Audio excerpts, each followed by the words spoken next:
Qualifier two RR versus GT మధ్యన ఉండబోతుంది అనమాట. చాలా బాగుంటది మ్యాచ్ అయితే గనక.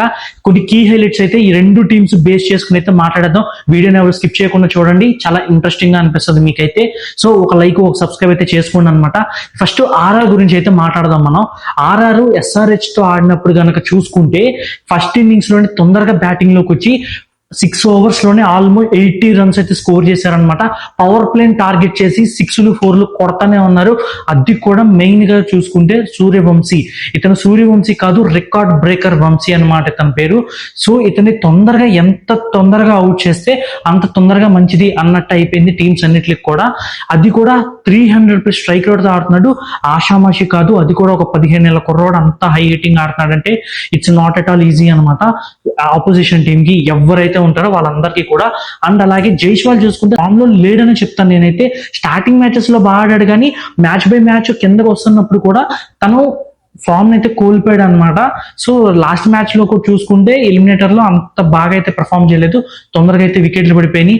నేను ఇప్పుడు కూడా ప్రివ్యూ మ్యాచ్ లో ఆర్ఆర్ మ్యాచ్ లో కనుక నేను చెప్తానే ఉంటాను, టాప్ ఆర్డర్ కనుక ఎప్పుడైతే కొలాప్స్ చేస్తారో పవర్ ప్లే లో తొందరగా ఆల్మోస్ట్ మ్యాచ్ ని చేజెక్కించుకున్నట్టు ఏ టీం అయినా సరే, అది మాత్రం మెయిన్ గా గుర్తు పెట్టుకోవాలి ప్రతి టీము కూడా. అంటే ఎస్ఆర్హెచ్ వర్సెస్ ఆర్ఆర్ మ్యాచ్ లో కనుక టాప్ సూర్యవంశిని ఒక్కడిని పక్కన పెట్టేస్తే మీరు మ్యాచ్ మొత్తం చూసుకుంటే కనుక పెద్ద స్కోరింగ్ ఏం ఉండదు.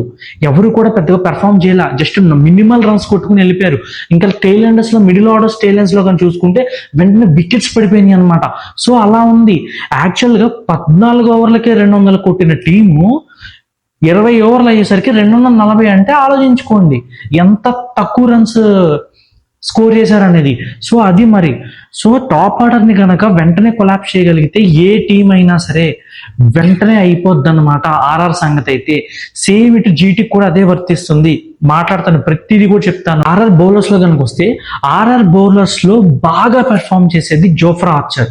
జోఫ్రా ఆర్చర్ స్పీడ్ ఎలా ఉంటుందో, పేస్ ఎలా ఉంటుందో అందరికీ తెలిసిందే. జోఫ్రా ఆర్చర్ ఆడతాడు, అలాగే వికెట్స్ కూడా తీస్తాడు. జోఫ్రా ఆర్చర్ ఎంత రన్స్ ఇచ్చినా సరే వికెట్స్ కూడా అలాగే తీస్తాడు అనమాట. ఇతనితో వచ్చిన డేంజర్ అదే మెయిన్ గా. ఇంకా మిగతా బౌలర్స్ అందరినీ కూడా ఆడొచ్చు. స్లో బాల్స్ వేసినా ఆడొచ్చు, లేకపోతే ఫాస్ట్ బాల్స్ వేసినా ఆడొచ్చు, ఏ బౌలర్ లో అన్నా కొట్టేయచ్చు. ఒక్క జోఫ్రా ఆర్చర్ దాంట్లో కొద్దిగా జాగ్రత్తగా ఆడాలి, ఎందుకంటే వికెట్ టేకింగ్ డెలివరీస్ చాలా గట్టిగా వేస్తాడు.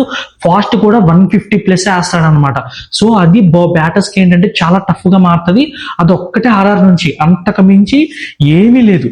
ఎలిమినేటర్ మ్యాచ్ లో ఎస్ఆర్హెచ్ గనక స్లో బాల్స్ వేసుంటే పవర్ ప్లే లో గనక మ్యాచ్ ఎస్ఆర్హెచ్ చేతిలోనే ఉండేది. స్పీడ్స్ ఎక్కువ వేయటం వల్ల దానివల్ల ఏంటంటే పవర్ ప్లే లోనే ఆల్మోస్ట్ 80 runs స్కోర్ చేశారు.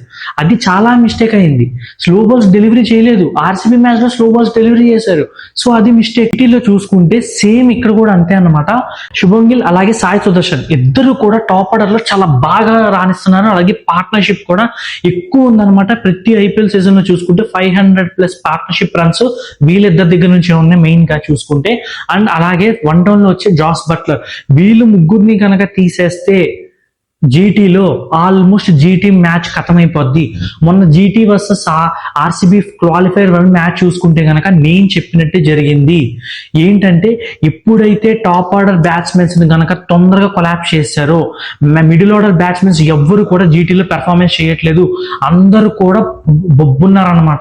సో నేను అందుకే చెప్తున్నాను, ఇక్కడ ఆర్ఆర్ కైనా సేమ్ అదే వర్తిస్తుంది, ఇటు జీటీకైనా సేమ్ అదే వర్తిస్తుంది అనమాట. ఆర్ఆర్ లో మీరు ఒక్క వికెట్ తీస్తే సరిపోద్ది, అది కూడా మెయిన్ గా సూర్యవంశీ వికెట్. మిగతా వాళ్ళందరినీ కూడా ఈజీగా అవుట్ అయితే చేసేయచ్చు. ఎక్కువ స్కోర్ కూడా వెళ్దు, 200 లోపే కట్ట చేయొచ్చు. ఇక్కడ జీటీలో చూసుకుంటే జీటీలో గిల్లు అలాగే సాయి సుదర్శన్ అండ్ బట్లర్ వీళ్ళ ముగ్గురు వికెట్స్ కనుక తొందరగా పవర్ ప్లేలోనే తీయకపోతే గనక చాలా విధ్వంసం జరిగిపోద్ది. అప్పుడు చేతుల కాలన ఏం చేయలేరు. సో అలాంటి సిచ్యువేషన్ అయిపోద్ది అనమాట. ఒకవేళ గనక జీటీలో మొన్న ఆర్సీబీ చేసినట్టు వీళ్ళ ముగ్గురు వికెట్స్ గనక తొందరగా తీసేస్తే ఆల్మోస్ట్ మ్యాచ్ గనక గెలిచేస్తారు.